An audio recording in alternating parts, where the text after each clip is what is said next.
My husband left behind an inheritance of $30 million, and I decided to tell no one. On Monday, I asked my daughter-in-law for a mere $15. She scoffed, "Get a job, you lazy pig." I uttered just 5 words that sent her reeling. The harridan's face went white as a sheet when she heard the truth. The early morning light, usually a gentle balm, felt particularly thin that Monday. It spilled weakly through the kitchen window of my small, neat home on Elderberry Lane, illuminating the dust motes dancing in the air like tiny, forgotten memories. Elderberry Lane, with its tidy lawns and aging residents, had been my world for over 40 years, a quiet canvas onto which Harry and I had painted a life.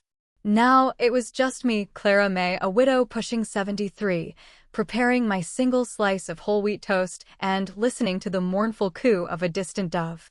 My life, from the outside, appeared as unassuming as the chipped ceramic mug cradled in my hands, quiet, predictable, comfortably threadbare around the edges. But underneath that placid surface, a secret churned, a secret so vast it could swallow this whole street, this whole town, and still have room for more. My name is Clara May, and for years I've been a ghost in my own family. Overlooked, underestimated, treated as a relic to be tolerated. Particularly by Brenda, my son Mark's wife. Brenda, with her perfectly coiffed blonde hair and designer handbags, viewed me as a living burden, a drain on her precious time and, more importantly, her perception of status. Today, however, that was all about to change. The phone felt heavy in my hand, though it was just my old rotary dial, a relic from a different era. I knew what Brenda's answer would be, knew the contempt that would drip from her voice like poison, yet I still had to ask. For a moment, my finger hovered over the familiar numbers, my mind replaying the conversation Harry and I had had so many times. Money, it changes people, Clara. Corrupts them. You'll know when it's time. You'll feel it. Well, Harry, I felt it. The time was now. I needed $15. Not for a whim, not for a lottery ticket or a frivolous trinket. It was for my prescription refill, a generic blood pressure medication that my paltry Medicare supplement hadn't quite covered this month. A small, vital amount that sat just beyond my reach after paying for groceries and utilities. $15. A trifle to most, a mountain to me, or so I let them believe. I dialed. 2 rings, then Brenda's crisp, slightly impatient voice. "Yes, Clara." The tone alone was a preemptive sigh of irritation. "Brenda, dear, it's me. I was wondering if you might be able to help me with something. Just a small loan, really. My prescription costs a bit more this month, and I'm a little short. About $15 if you could spare it." My voice was soft, practiced in its humility. It was a role I had perfected over the years, a performance of quiet neediness that allowed them to feel superior, to justify their neglect. A pause. A brittle, crackling silence that spoke volumes. Then a sharp, humorless laugh that grated on my ears. $15, Clara? Are you serious? Honestly, you'd think after all these years you'd learn to manage your finances. Or better yet, get a job. My God, you're 73, but you're not an invalid. Find some work, you lazy pig. Mark and I are busy people. We don't have time to bail you out every time you mismanage your meager funds. You need to be more resourceful. The words hit me, not with their usual sting, but with a surprising clarity. Lazy pig. The phrase echoed in the quiet kitchen, bouncing off the floral wallpaper, reverberating off the memories of Harry's booming laughter and his gentle, calloused hands. Harry, who had worked 2 jobs his whole life, who had sacrificed everything for our future, for a future he'd intended for all of us. And this woman, his daughter-in-law, dared to call me lazy? The rage, dormant for so long, began to simmer. Years of being condescended to, years of enduring her thinly veiled insults, her dismissive glances, her blatant disrespect for the life Harry and I had built, all came rushing to the surface. It was a slow, burning fuse reaching its end. I felt a sudden, profound shift within me. The trembling in my hands ceased. My breath, which had hitched with the insult, now flowed steady and deep. The quiet, self-effacing Clara May began to recede, replaced by a different woman, One Harry had known in our younger days, a woman with steel in her spine and a fire in her eyes. I could almost hear his voice, a whisper from the past, saying, "Show Clara. Show what you're made of." My grip on the phone tightened. I inhaled slowly, gathering every ounce of my composure, every shred of dignity I had carefully hoarded away. My voice, when it finally came, was no longer soft. It was clear, deliberate, and utterly devoid of emotion, a cold blade unsheathed. "Brenda," I said, each syllable a precisely placed stone, "I have $30 million. The line went dead silent. Not the brittle, crackling silence of before, but an absolute, suffocating void. I pictured her, phone pressed to her ear in her immaculate, modern kitchen, her perfectly made-up face contorted in disbelief. I could almost feel her breath catch. And then I heard it, a faint, almost imperceptible gasp. A sharp intake of air that told me everything I needed to know. Her world, in that single, shattering moment, had just turned upside down. Her face, I imagined, was paler than any ghost. I hung up the phone, the old receiver clattering lightly against its cradle. The silence in my kitchen was profound now, no longer just the quiet hum of an empty house, but a tangible thing, heavy with the weight of unspoken truths and the echoes of Brenda's stunned gasp.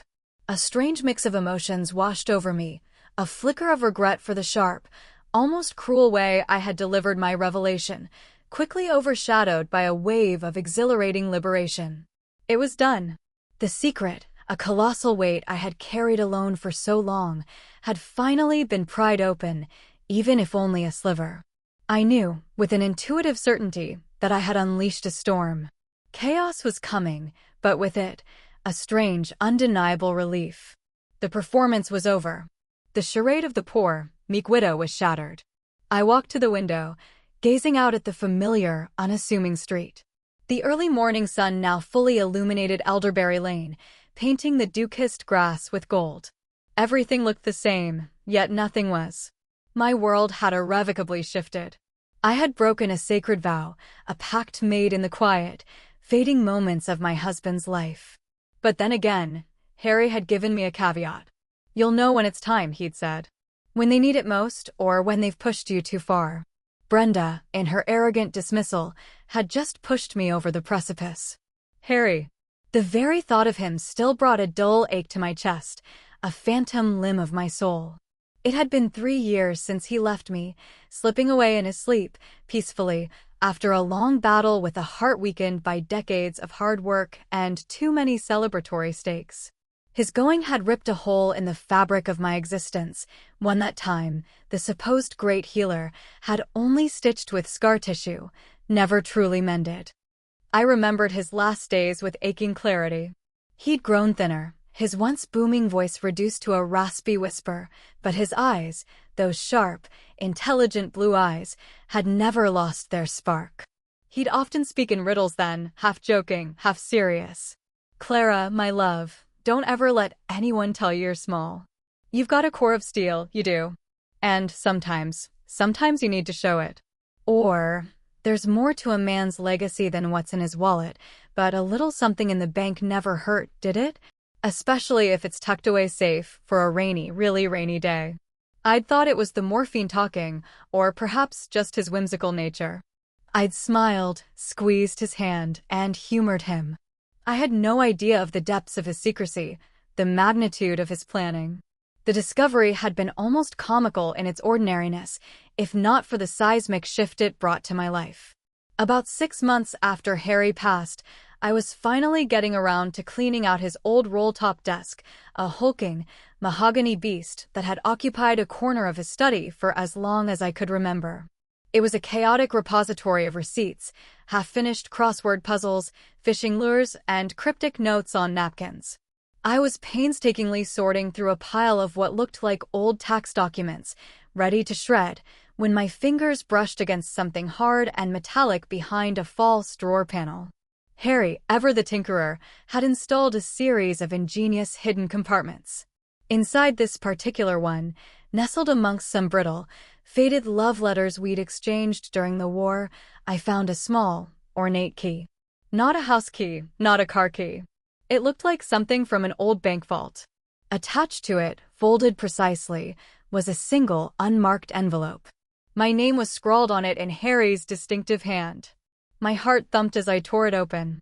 Inside, there wasn't cash or jewelry, but a series of impeccably organized documents, bond certificates, stock shares, and a single, crisp letter from a private wealth management firm in Zurich, Switzerland. The numbers on the statements blurred before my eyes.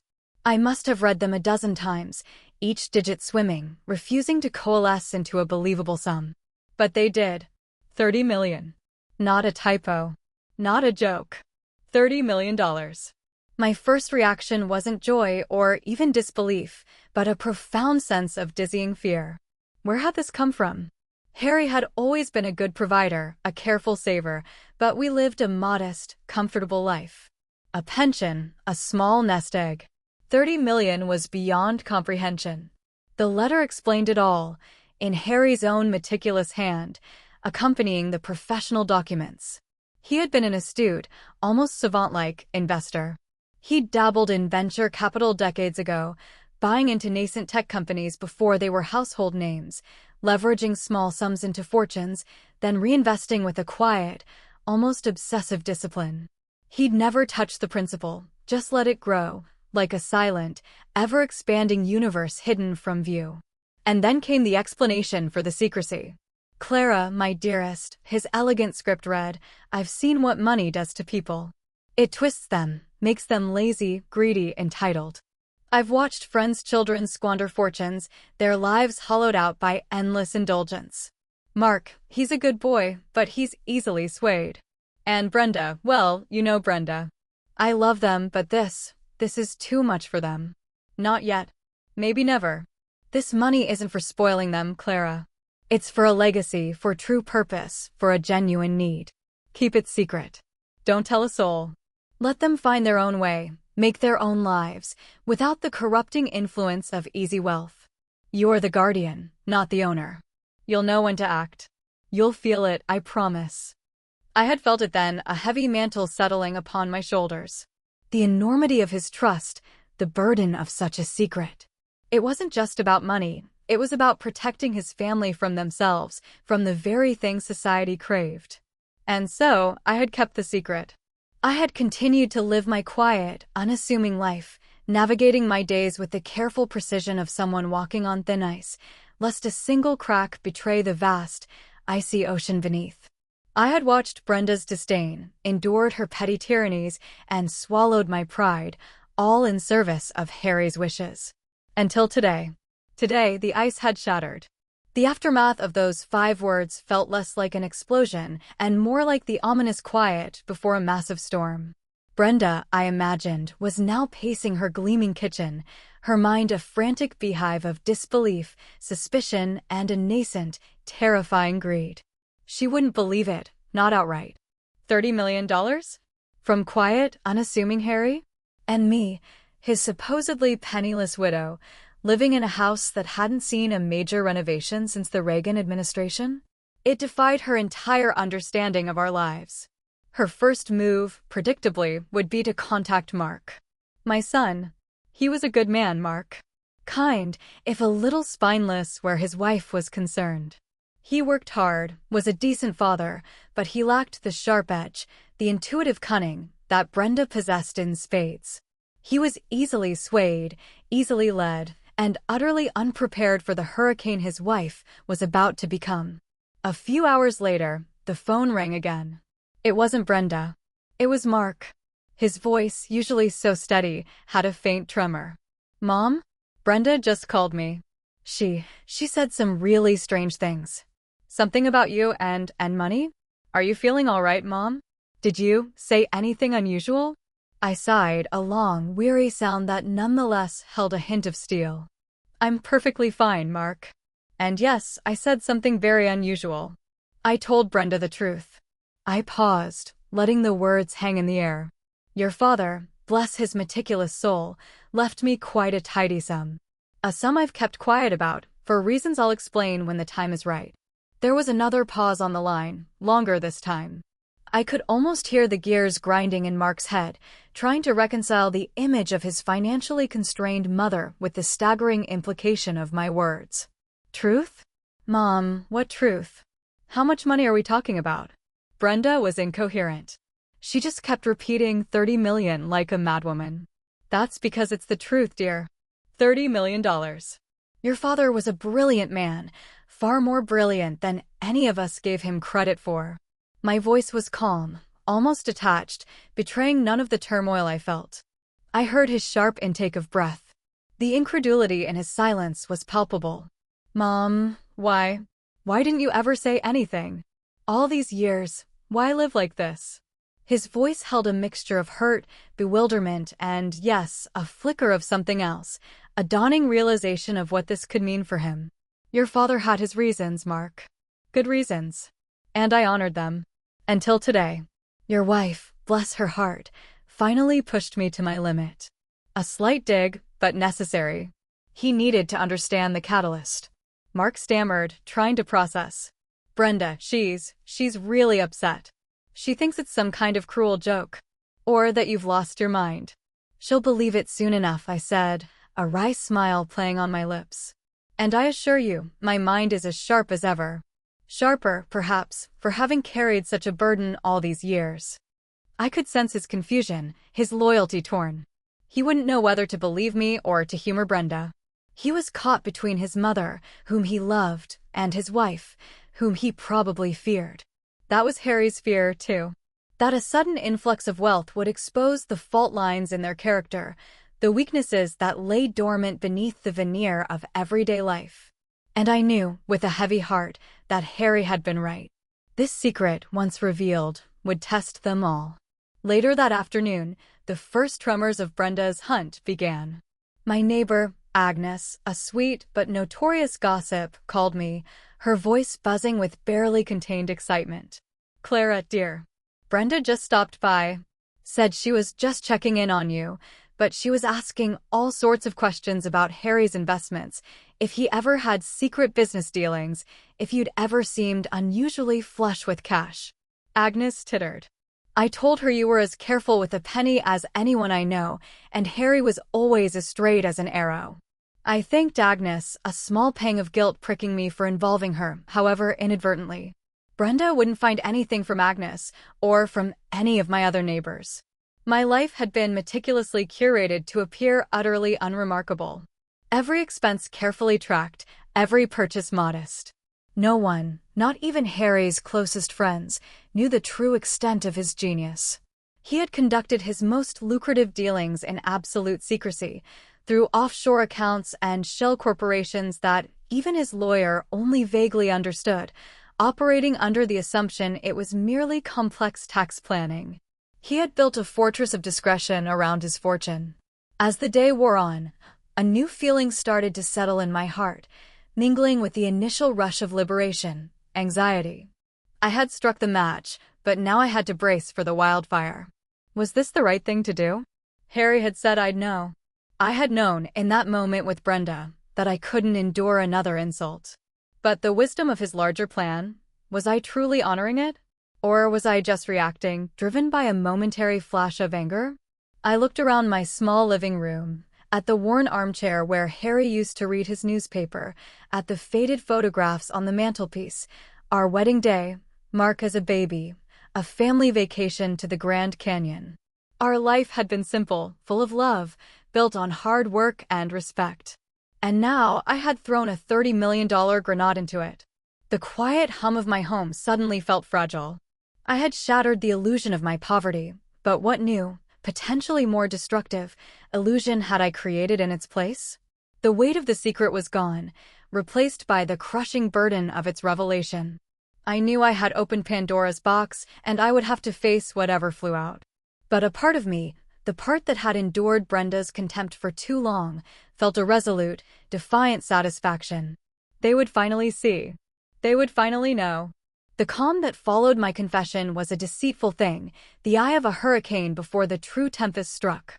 Brenda didn't call me again directly, but her presence, an invisible, predatory shadow, became palpable. She deployed her tactics with a chilling efficiency, a testament to her single-minded pursuit of what she now believed was rightfully hers. Her visits to my house became more frequent, unannounced, and always under the guise of concern. Just checking in on you, Clara, after, that strange phone call. Her eyes, however, weren't filled with worry, but with a sharp, calculating gleam, darting around my modest living room. She'd linger, ostensibly to admire an old photo album, but I'd catch her subtle movements, a hand brushing against the bottom of a dresser drawer, a lingering glance at the antique writing desk Harry had inherited from his grandfather. She wasn't looking for family heirlooms, she was looking for a vault, a secret compartment, a hidden ledger. Her questions, once veiled, became increasingly pointed. Did Harry ever have any unconventional investments? Things he might not have mentioned. Or did he ever keep large sums of cash around? Perhaps in a safety deposit box you forgot about.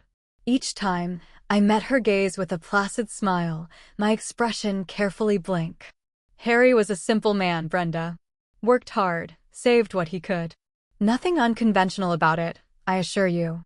My denial, however, only fueled her suspicion. She saw my composure not as truth, but as cunning. And in a way, she wasn't entirely wrong. It was during one of these increasingly uncomfortable visits that my granddaughter, Emily, arrived. Emily, a breath of fresh air and the only unburdened joy in my fractured family, walked in, her arms laden with textbooks and a weary smile. She was a junior at the state university, studying nursing, working 2 part-time jobs just to make ends meet. Her bright, intelligent eyes held a weariness that belied her 20 years, a struggle I knew all too well. "Grandma, I brought you those cookies you like," she announced, oblivious to the icy tension she had just walked into. "And Mom, what are you doing here?" Brenda quickly plastered on a saccharine smile. "Just catching up with your grandmother, dear. She's been a little forgetful lately, bless her heart.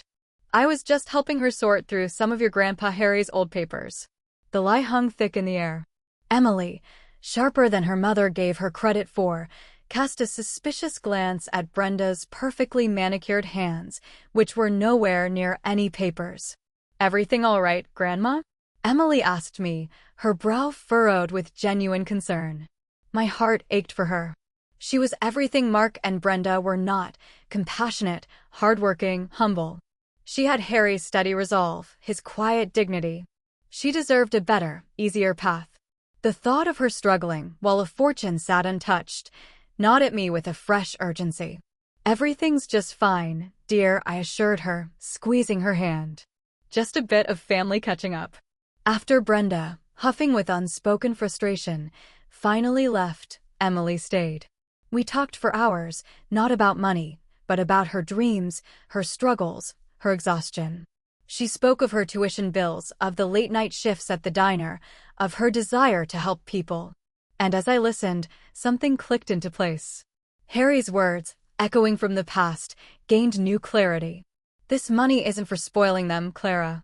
It's for a legacy, for true purpose, for a genuine need." Emily was that need. She was the purpose.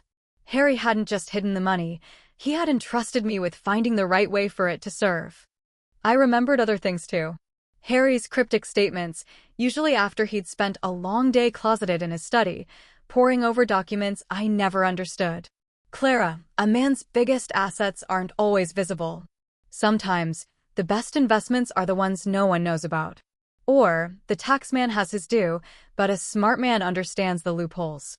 Everything perfectly legal, of course, just creatively structured.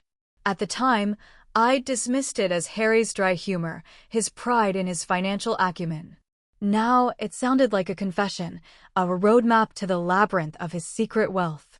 He hadn't just been a good investor, he had been a master strategist, operating in the shadows of the financial world, always within the letter of the law, but pushing its very boundaries. The growing pressure from Brenda was one thing, an internal family squabble waiting to erupt. But then a new, more unsettling element entered the picture. A letter arrived in my mailbox, discreetly addressed, from an unknown law firm in Delaware. It wasn't a demand, Merely an inquiry about the whereabouts of Mr. Harold M. Jenkins's legal executor regarding a pending matter. Jenkins was Harry's middle name, which he rarely used. My stomach clenched. This wasn't about family drama. This was something else. A few days later, a man appeared at my door. Tall, impeccably dressed in a dark suit despite the summer heat, with eyes that seemed to miss nothing. He introduced himself as Mr. Wallace Thorne, a former associate of Harry's. Mrs. Jenkins, he said, his voice smooth as silk, but with an underlying steel that sent a shiver down my spine. I apologize for the intrusion. I've been trying to reach your husband for some time regarding a mutually beneficial opportunity that was put on hold. Given his unfortunate passing, I felt it my duty to inform his legal representative. He smiled, but it didn't reach his eyes. I understand there might be some complexities surrounding Mr. Jenkins's estate. Perhaps things he kept private. My heart hammered against my ribs. This wasn't about Harry's savings or his pension. This was about his secret dealings. Mr. Thorne didn't know about the $30 million, I was sure of it. But he knew enough to make me profoundly uncomfortable. He knew there was more to Harry than met the eye, more than the quiet, retired engineer everyone knew. His presence, an unexpected ghost from Harry's clandestine past, was a stark reminder that my husband's wealth wasn't just a hidden sum, it was an intricate web, and I, Clara May, was now standing squarely in its center. The vortex of suspicion was growing, and I was about to be pulled under. Mr. Thorne's visit, short and unsettling as it was, had left an indelible chill in the air, a scent of old secrets disturbed. He had departed with a polite but knowing smile, leaving behind a card with an unlisted number and an even greater sense of foreboding. He hadn't demanded anything, hadn't threatened directly, but his very presence, a man who seemed to understand the unseen complexities of Harry's financial world, was a testament to the fact that my husband's legacy extended far beyond our modest home. It wasn't just about the money anymore. It was about the how and the why, and the potential legal and reputational ripples it could cause. I sat in my armchair, the one Harry used to favor, its worn fabric comforting beneath my hand. The aroma of Agnes's overly sweet potpourri, which she'd gifted me last Christmas, seemed to mock the burgeoning dread in my stomach. Memories of Harry, once so comforting, now began to take on a new, slightly unsettling hue. I started seeing patterns I had dismissed years ago, hearing undertones in conversations I had casually brushed aside. Harry had always been a man of routines, up at dawn, coffee, the newspaper, then off to his engineering firm. But there were always those anomalies. The fishing trips to remote Canadian lakes where he never brought a rod. The conferences in places like the Cayman Islands or Luxembourg, where he'd return not with souvenirs, but with stacks of leather-bound ledgers and a glint in his eye I now recognized as exhilaration.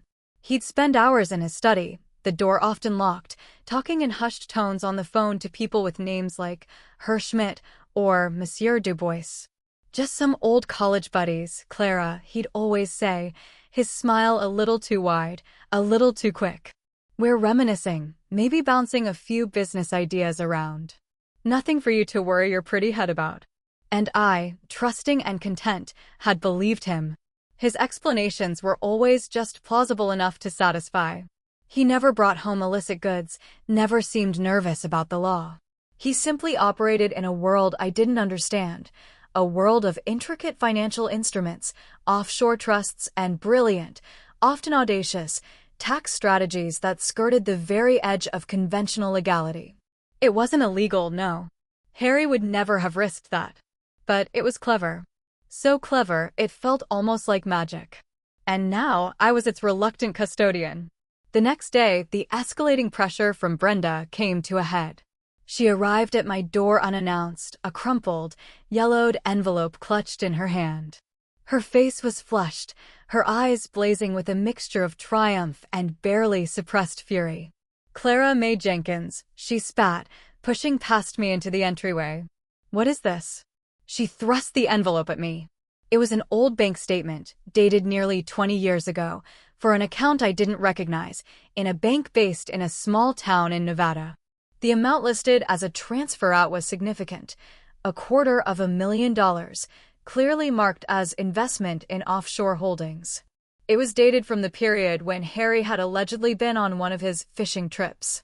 I found it tucked inside that old photo album you left open yesterday, she gloated, clearly having gone through my things. You forgot about this one, didn't you? Offshore holdings, Clara? What kind of simple man has offshore holdings worth this much money? You lied. You've been lying to us all. My heart sank, but my face remained impassive. I had indeed forgotten that particular statement. Harry had left behind so many fragmented clues, so many carefully hidden pieces of his puzzle. That was just one of Harry's early ventures, I said, my voice steady. He was a very astute businessman. Astute? He was a crook. Or a genius. And you old fool, you've been sitting on it all this time while we struggle. Her voice was shrill now, laced with genuine venom. Mark needs a new car. Emily could use help with her tuition. And you miserly old hag, you let us think you were poor, letting us pity you. Letting me pity you. At that moment, Mark arrived, having evidently been called by Brenda, his face already etched with concern. He looked from his furious wife to his outwardly calm mother, sensing the seismic shift in the emotional landscape. Brenda. Mom, what's going on? Your mother, Mark, is a liar and a thief. Brenda shrieked, waving the statement. She's been hiding millions. Millions. She let you believe she was practically destitute when she's swimming in your father's ill-gotten gains. Mark snatched the statement from Brenda's hand, his eyes widening as he saw the numbers and the ominous offshore holdings annotation. Mom? Is this true? What is all this? His tone was wounded, betrayed. The accusation in his eyes, more than Brenda's shrill insults, stung. It is true, Mark, I said softly, looking him directly in the eye. It's a small part of a much larger truth your father left to me to manage. He had his reasons for keeping it secret, reasons I fully understood and honored. Until now. And perhaps, I added, glancing pointedly at Brenda, these reasons are becoming clearer with each passing moment. Brenda let out a frustrated gasp, seeing her husband waver. Don't listen to her, Mark. She's manipulating you. She's always been manipulative. I've always been honest, Brenda, I corrected her, my voice low and firm. About who I am. It's you who made assumptions. Suddenly, a knock at the door, sharp and insistent, broke the tension. Mark and Brenda both jumped. I knew instantly who it was. The universe, it seemed, had a perverse sense of timing. I opened the door to find Mr. Thorne standing on my porch, an unnervingly patient smile on his face. Mrs. Jenkins, he said, his gaze sweeping past me to Brenda and Mark, taking in the heated atmosphere with an almost clinical detachment. My apologies for calling unannounced again. I'm afraid I've come across some rather pressing information regarding Mr. Jenkins's assets. Information that, if not addressed swiftly, could become rather problematic. For everyone involved. He paused, letting his words sink in. Perhaps, now, you're ready to discuss it properly? Brenda's eyes, already wide with rage and greed, snapped to Mr. Thorne. She didn't know who he was, but the word assets and problematic clearly registered. Her face, which had been red with fury, now began to pale, a slow, dawning realization washing over her. The stakes, she was finally beginning to understand, were far higher than a mere $15 loan. My secret wasn't just about money, it was about the complex, shadowy legacy of a man who had chosen to play by his own rules, and now, those rules were demanding a reckoning. I felt a surge of cold panic, realizing I was no longer just the guardian of a fortune, but the unwitting protector of Harry's reputation and, perhaps, the safety of my entire family from the storm he had carefully, meticulously conjured. I had to act. And I had to act fast. Mr. Thorne's sudden appearance had a silencing effect, freezing the furious tableau of Brenda's accusations and Mark's bewildered despair. He stood on my porch, a predator politely assessing his prey, his gaze lingering just a beat too long on the crumpled bank statement in Mark's hand. It appears, he said, his voice a low, cultured murmur, that some of Mr. Jenkins's affairs are indeed coming to light. A rather complex tapestry, wouldn't you agree, Mrs. Jenkins? He gave a small, almost imperceptible nod to me, then turned and departed as smoothly as he had arrived, leaving behind not just his card, but a palpable sense of unease that settled over my small living room like a shroud. Brenda, however, was not deterred. Mr. Thorne's cryptic words, rather than warning her off, only served to ignite a more potent, desperate hunger. She saw not danger, but confirmation. "Complex tapestry," she repeated, her eyes narrowed. "He means hidden. He means money." She snatched the old statement back from Mark, her fingers tracing the words offshore holdings as if they were a treasure map. That night, my sleep was fitful, haunted by fragments of Harry's quiet warnings and Brenda's avaricious glare. I knew what she was doing. She was a dog with a bone, and she wouldn't rest until she had dug up every last scrap. And she had the advantage of knowing where to dig. The next morning, I found her in Harry's study, which I rarely entered now, the door ajar. She was rifling through the old roll-top desk, the very desk where I had found the initial clues. Dust motes danced in the sunlight, disturbed by her frantic movements. I watched, unseen, from the hallway. Her face was grim, determined, her blonde hair already slightly disheveled. She pulled out drawers, scanned old letters, tossed aside fishing lures. She was methodical, fueled by a desperation that bordered on madness. And then she found it. With a triumphant gasp, she pulled out a small, unassuming wooden box from a hidden compartment I hadn't thoroughly emptied. Harry had kept his most prized mementos in it, a medal from his army days, a lock of Mark's baby hair, and, nestled among them, gleaming dully, a small, intricate key, the key to a safe deposit box at a different, more obscure branch of the bank, one she hadn't yet thought to check. Attached to it, a small, neatly folded note in Harry's hand, "For Clara, when you truly need it." "It's more than just money." Brenda unfolded the note, her eyes greedily scanning the contents. Her breath hitched. I saw her jaw tighten, her pupils dilate. The color drained from her face, leaving it stark white. The key, coupled with the note, was undeniable proof. The 30 million was real. And it was mine.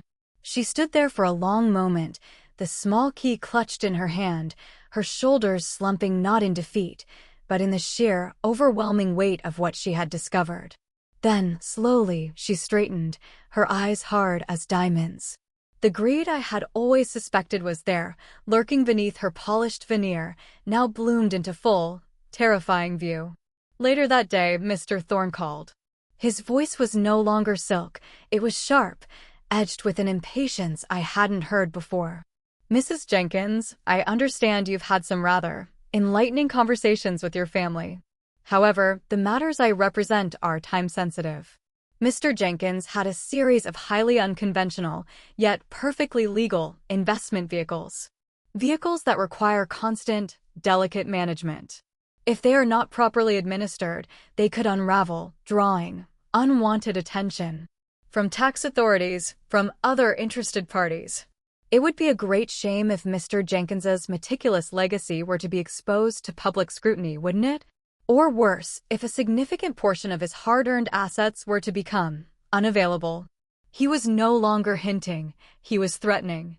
He was telling me that Harry's intricate financial web was delicate, and if I didn't act, it could collapse, taking Harry's reputation and possibly even some of the fortune with it. The phone slipped from my suddenly numb fingers. My blood ran cold. The image of Emily, hunched over her textbooks, working late into the night, flashed before my eyes. My Mark, caught between his avaricious wife and his bewildered mother. Harry's meticulously built empire, teetering on the brink. I had wanted to protect them, to test their character, to guard Harry's legacy. But now my silence, my adherence to Harry's unspoken timeline, was putting everything at risk. My initial anger at Brenda had served its purpose, shattering the illusion of my meekness. But now it was no longer about teaching Brenda a lesson.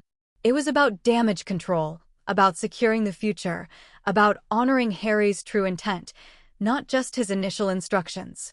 He had given me the power to act, to know when it's time. The time for quiet observation, for veiled illusions, was over. The time for decisive action had arrived. I walked into Harry's study. The scent of old paper and wood polish was comforting. Brenda had left the small wooden box open on the desk, the key lying next to it. I picked up Harry's note again. It's more than just money. He hadn't meant it was less than money.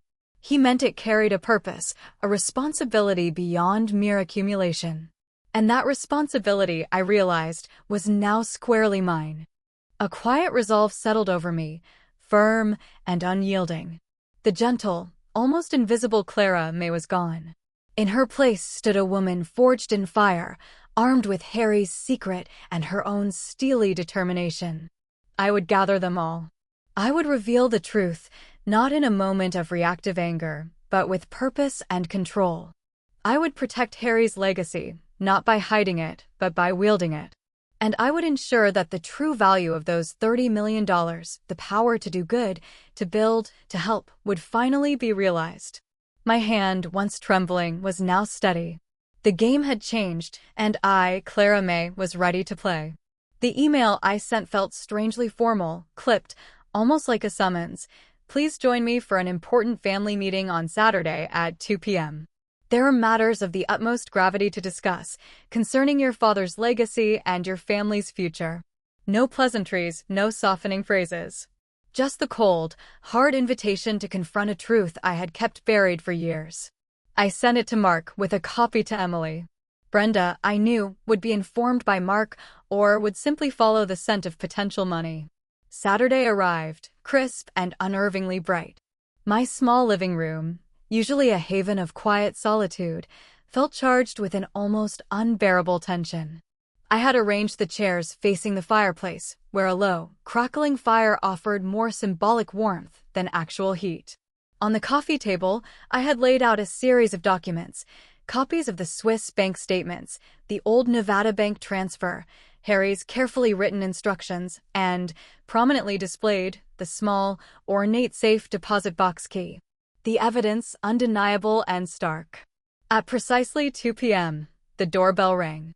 Mark and Brenda stood on my porch, their faces tight with a mixture of apprehension and hostility. Mark looked haggard, his usually neat hair slightly disheveled. Brenda, though dressed impeccably in a tailored pantsuit, her blonde hair perfectly set, had a predatory glint in her eyes, a hunger that chilled me. Emily arrived a few minutes later, her usual bright demeanor subdued by the palpable tension. She hugged me tightly, her brow furrowed with concern, sensing the weight of the air. "Thank you all for coming," I began, my voice clear and steady, cutting through the oppressive silence. "Please sit." They settled into their chairs, Brenda taking the one furthest from me, her arms crossed defensively over her chest. Mark sat beside her, glancing nervously between us. Emily sat closest, her hand resting on my knee, a gesture of comfort that grounded me. "I know you're all wondering why I've called you here," I continued, my gaze sweeping over each of them, lingering on Brenda. "Especially after the revelations earlier this week. Brenda, you've been particularly diligent in your investigations, haven't you?" Brenda bristled, her cheeks flushing. "I was simply trying to understand, Clara. You dropped a bombshell and then clammed up. And Mark," I turned to my son, "you've been torn between your loyalty to me and your wife's interpretations." Mark squirmed, unable to meet my gaze. "And Emily," I said, my voice softening, "you've simply been confused and perhaps a little worried about your old grandmother." Emily squeezed my hand. I paused, taking a slow, deep breath. The moment had arrived. The truth in its full, unvarnished glory was about to be unleashed. 3 years ago, after your father, Harry, passed away, I began, my voice gaining strength with each word. I discovered something he had meticulously kept secret for decades. Not just from you, but largely from me as well, until the very end. Harry, as you all know, was a brilliant engineer. What you didn't know was that he was also a financial savant. A quiet, unassuming genius who understood the intricacies of global finance in a way few ever do. I picked up the stack of documents. He didn't just save. He invested.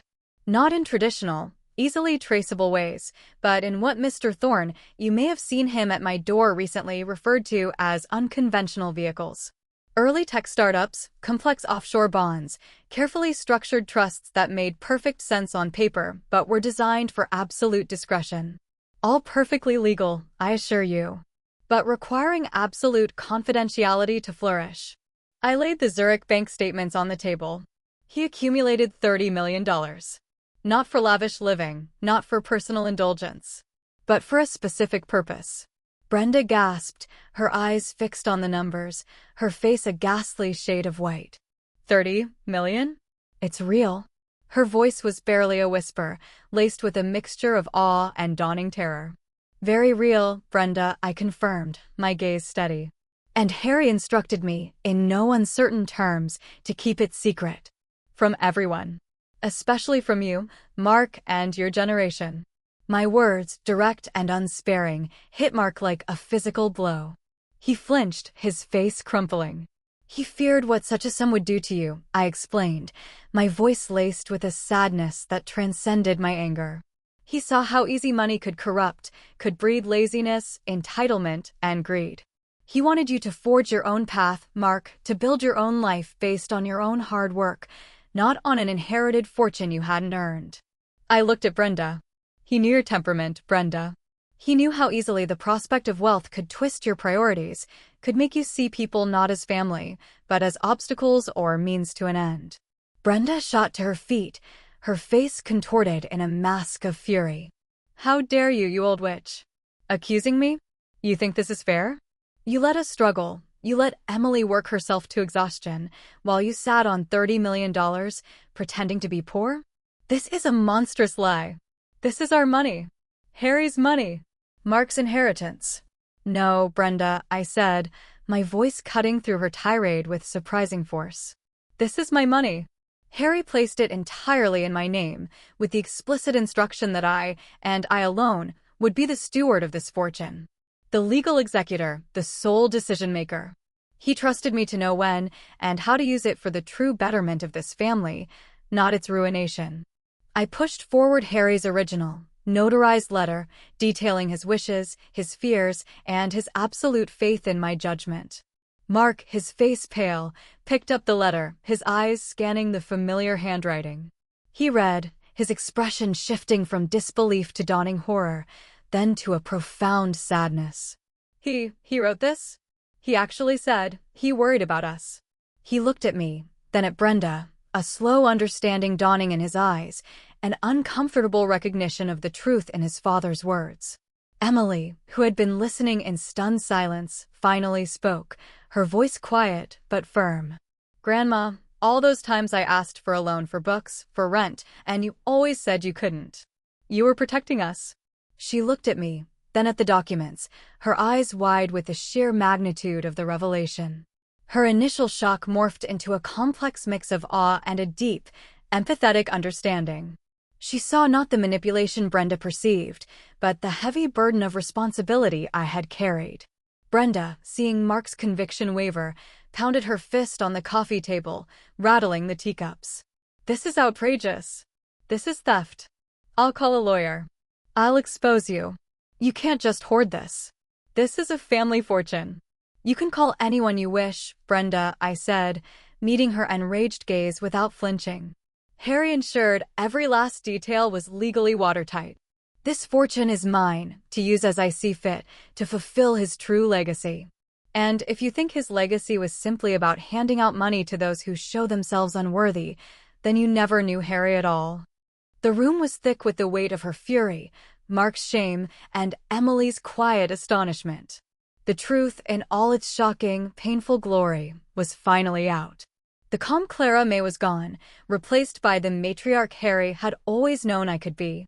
The keeper of his secrets, the protector of his legacy, and the ultimate arbiter of his vast, hidden wealth. And I had only just begun. Brenda's face contorted, a mask of pure, unadulterated rage. Unworthy, she shrieked, pointing a trembling finger at me. How dare you? We are his family. His son, his grandchildren. This is rightfully ours. You have no right to play God with Harry's money, you manipulative old hag. Mark, however, had finally found his voice, though it was strained. Brenda, calm down. Mom has explained her reasons. Dad, Dad was always worried about this. He said he didn't want us to become complacent. He looked at me, a flicker of understanding and perhaps a deep-seated guilt in his eyes. Mom, why now? Why reveal all of this now? Because, I said, my voice steady, Brenda's incessant demands, her disdain, her constant searching, and the growing attention from people like Mr. Thorne all indicated that the secret could no longer be kept without jeopardizing everything Harry built. The time for hiding is over. The time for action has come. And I will act according to Harry's true wishes, not Brenda's grasping desires. Just then, as if on cue, the doorbell chimed. I had anticipated this. That would be Mr. Davies, my attorney, I announced calmly. He can clarify any legal questions you might have. Mr. Davies, a portly man with kind eyes and an air of quiet authority, entered, carrying a briefcase. He had been Harry's most trusted counsel for decades, privy to some, but not all, of Harry's financial machinations, bound by the strictest confidentiality agreements. He nodded respectfully to me, then to the family, sensing the palpable tension in the room. Good afternoon, Mr. Davies said, settling into a vacant chair. Mrs. Jenkins asked me to be present to confirm the legal standing of her husband's estate. I can attest that Mr. Harold Jenkins, a man of exceptional foresight, structured his assets in a manner that leaves Mrs. Clara May Jenkins as the sole and undisputed beneficiary and executor of his entire estate. This includes all financial holdings, investments, and properties, both disclosed and undisclosed. There are no provisions for direct inheritance to any other family members, other than at Mrs. Jenkins's discretion and solely under her terms. Brenda's jaw dropped. She looked from Mr. Davies to me, her eyes wild. This is a sham. A conspiracy. Harry would never do this to his own son. Harry did what he believed was right to protect his family's integrity, Mrs. Spencer, Mr. Davies replied, using Brenda's maiden name with deliberate formality. His will and accompanying trust documents are unimpeachable. Mrs. Jenkins has full and absolute control. The air left Brenda's lungs in a defeated whoosh. The realization hit her hard. She had no legal ground, no leverage. Her relentless pursuit had led her not to a shared fortune, but to the crushing weight of her own greed and her utter powerlessness. So, I said, looking around the room, now that the legalities are clear, let's discuss the future. I met Brenda's still furious gaze, then turned to Mark, whose face was a mixture of shame and bewildered hope. Finally, I smiled gently at Emily, who watched me with an expression of quiet admiration. This money, I continued, sweeping my hand over the documents, is not a lottery win to be squandered. It is a tool. Harry intended it to build, to empower, to create a genuine legacy. And I intend to honor that. First, I announced, looking directly at Emily, I will be establishing the Harold M. Jenkins Scholarship Fund at your university, Emily. It will be substantial, designed to support promising nursing students like yourself, ensuring that financial struggle never stands in the way of a compassionate heart. You will be the first recipient, Emily. And when you graduate, if you choose, you will help administer the fund, ensuring Harry's values are upheld. Emily's eyes welled up. Grandma. I don't know what to say. Thank you. Thank you so much. She rushed over and hugged me, a genuine, heartfelt embrace that warmed me to my core. This was what Harry had meant. This was purpose. As for you, Mark, I said, my voice softening, your father deeply loved you. He wanted you to find your own strength. I will be establishing a trust for you, a significant sum, but with clear stipulations. It will be dispersed over time, tied to your continued commitment to your work and your family. And a portion will be allocated for your children's education, ensuring their future, but again, with clear guidelines to encourage diligence, not complacency. Mark swallowed hard, tears welling in his eyes. Mom, I'm so sorry. For everything. For not seeing, for not understanding. Your father understood, Mark, I replied gently. And now, perhaps, you will too. Finally, I turned to Brenda. Her face was still pale, her eyes burning with a resentment that would likely never fade. Brenda, I said, my voice devoid of malice, but firm. You will receive no direct inheritance. Harry clearly anticipated the potential for conflict and explicitly wished for his assets to remain under my sole management. However, I added, seeing her about to protest, you are still Mark's wife and the mother of my grandchildren. I will ensure that the financial stability provided to Mark allows for a comfortable life for your household. But there will be no direct access to this fortune, no lavish spending, and no further disrespect or manipulation directed towards me or anyone else in this family. If there is, those provisions for Mark will be reconsidered. Understand? Brenda, for once, was speechless. She simply nodded, a tight, bitter grimace on her lips. She had played her hand, shown her true colors, and lost everything she had hoped to gain, save for the indirect benefits her husband would receive. Her world had indeed been turned upside down, not by acquiring wealth, but by realizing the depth of her own misjudgment. She was left not with millions, but with the stark consequences of her own unkindness and avarice. As Mr. Davies began to outline the specifics, the tension in the room, though still present, began to shift. It was no longer a battleground, but a place of new beginnings, fragile and uncertain, but filled with the potential for true healing. I had made my decisions, fulfilling Harry's legacy in a way I believed honored both his caution and his deep love. The money was finally free to do what it was intended for, to build a better future, not just accumulate a larger bank balance. The meeting concluded, not with hugs and tearful reconciliations, but with the quiet, respectful departure of Mr. Davies, followed by the stunned silence of my family. Brenda stormed out without a backward glance, her face a thundercloud of resentment.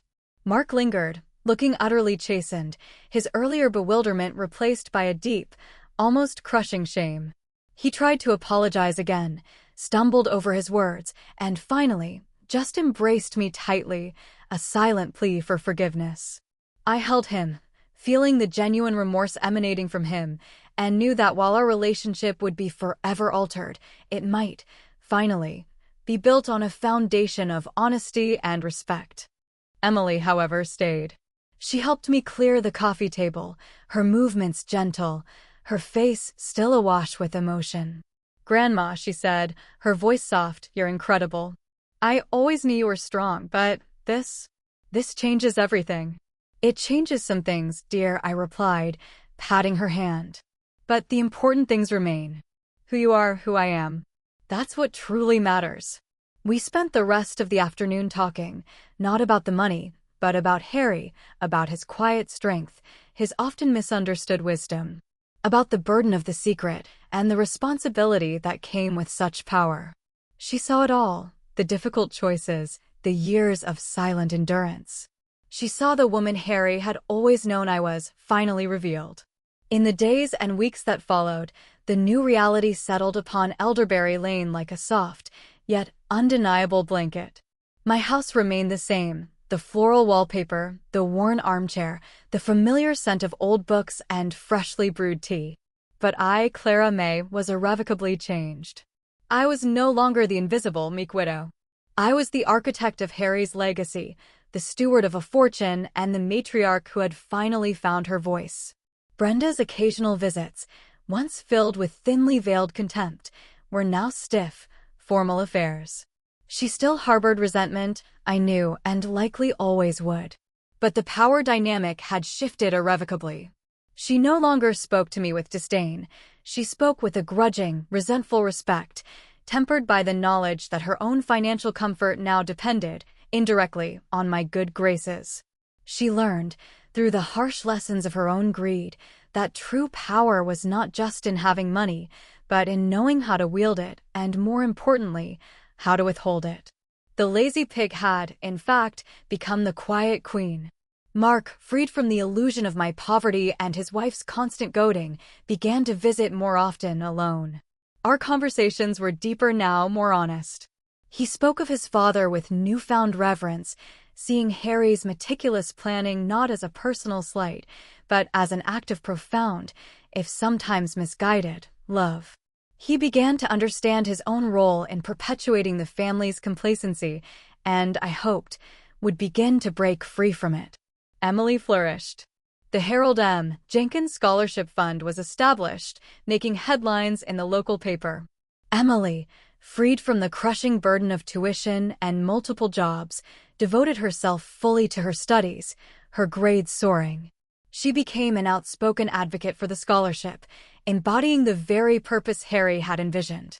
She spent evenings with me, discussing the applicants, her passion infectious, her future now bright and limitless. She carried Harry's true legacy forward, not just the money, but the spirit of service and the pursuit of knowledge. I still enjoyed my quiet mornings, my toast and tea, but my internal monologue was different now. It was no longer colored by resignation, but by a quiet strength, a sense of purpose. I saw the world with clearer eyes, understanding that wealth, in itself, was neither good nor evil. It was simply power, a tool to be used wisely, to build, to protect, to heal, or, if wielded carelessly, to destroy. Harry had given me that power, and I intended to use it well. Sitting on my porch swing one mild afternoon, watching the world go by on Elderberry Lane, I felt a deep sense of peace. The secret was out. The storm had passed, leaving behind a landscape irrevocably changed, but ultimately clearer. I was rich, yes, in a way I had never imagined. But my true wealth wasn't measured in dollars. It was in the newfound respect of my son, the thriving potential of my granddaughter, and the quiet, fierce dignity I had finally reclaimed for myself. I was Clara May, the keeper of secrets, the wielder of truth, and the woman who had finally shown them what she was made of. I had done what I had to do.